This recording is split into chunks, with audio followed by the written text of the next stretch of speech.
Hey, what's up guys? If you enjoyed this video at any point, be sure to give the video a thumbs up, subscribe to the channel, and ring the bell. It would be greatly appreciated. So as many of you know, Warner Brothers actually recently patented the Nemesis system that they included in a 2017 video game. Now, what does that mean for Gotham Knights and potentially Suicide Squad? But today we'll just talk about Gotham Knights. Well, what this means is that they spent years trying to get this system patented, and they couldn't do it.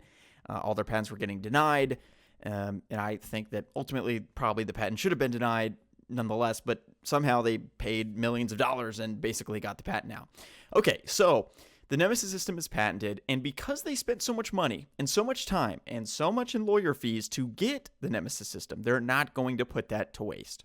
My honest suspicion is that they're going to include the Nemesis system in future DC superhero video games, and that includes Gotham Knights. And we kind of already see some clues of this in some of the information that we've learned about the game thus far. So, for starters, obviously, each villain side mission is going to be incredibly lengthy. They've already said that the video game is going to take many weekends to finish. The game takes place over many weeks, first of all, narratively speaking. But you can't just play the game in one day and beat it like with any of the Arkham games. Of course, Arkham Knight was the longest, but even Arkham City, you could comfortably beat it in 5.5 hours. And that's playing, not particularly quickly through it. Some of my friends like Salvage can play it in, 3.5 hours or what have you. Okay, so given that context of the fact that this game is substantially longer than any prior DC superhero video game, I anticipate that there's going to be some ways that they're going to lengthen the game. And one of that might be with a Nemesis system. And look at this too, where we're looking at these enemies and they all have sort of levels. They're level 10 and this sort of thing. That kind of lends credence to the fact that there could be a Nemesis system wherein bosses increase or decrease in level based upon your prior encounters with them. Now, this raises an important question. What actually is the Nemesis system?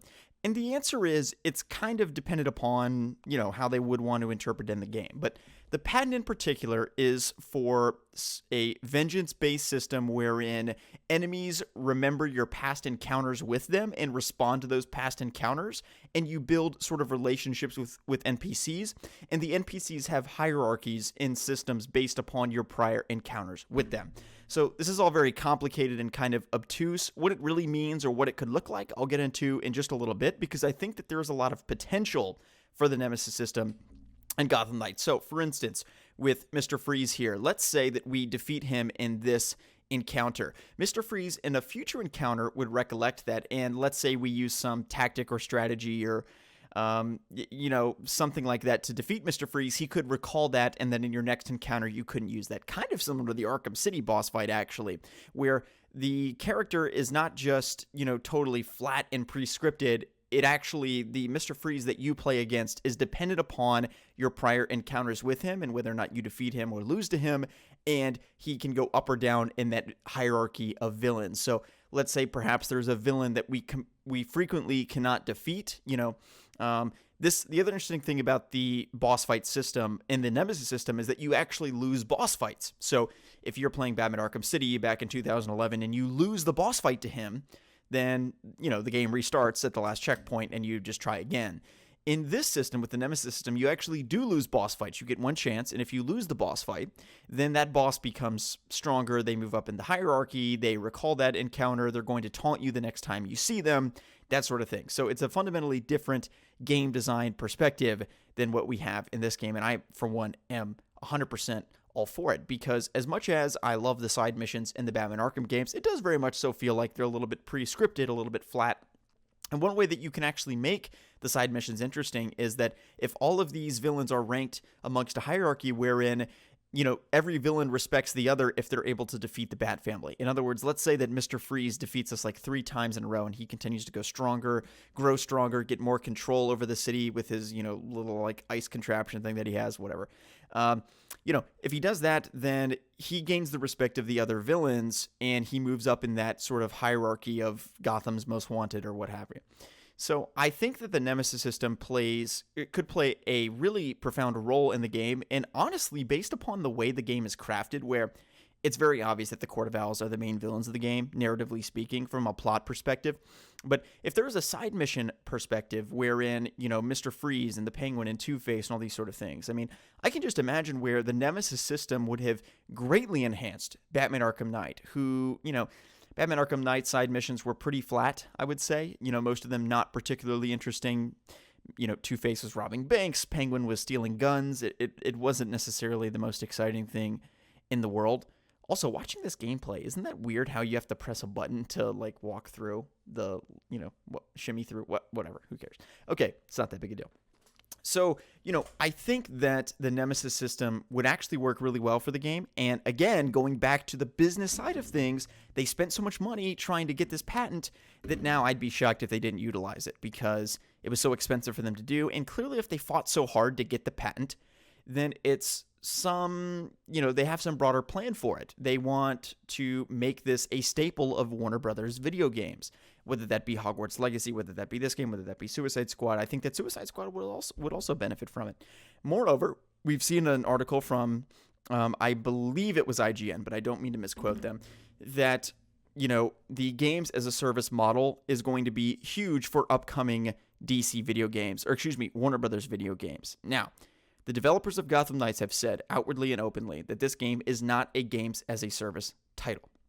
The question is, do people actually believe that? That is for you to decide. I don't really know. The reality is they've said that it's not games as a service. It wasn't designed that way, but Warner Brothers might get in there once the game's already out and say, oh, let's add all this DLC. Let's do this. Let's do that. I have no clue. It's certainly possible. My big thing is that I genuinely do feel that this system could benefit and service the game quite well. And I'm trying to think of the best ways that the side missions can be more interesting than they've been in prior games, and building this sort of narrative with the NPCs in the side missions.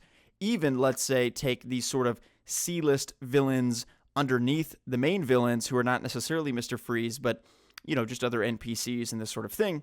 It could be really interesting to see the Nemesis system play out in Gotham Knights.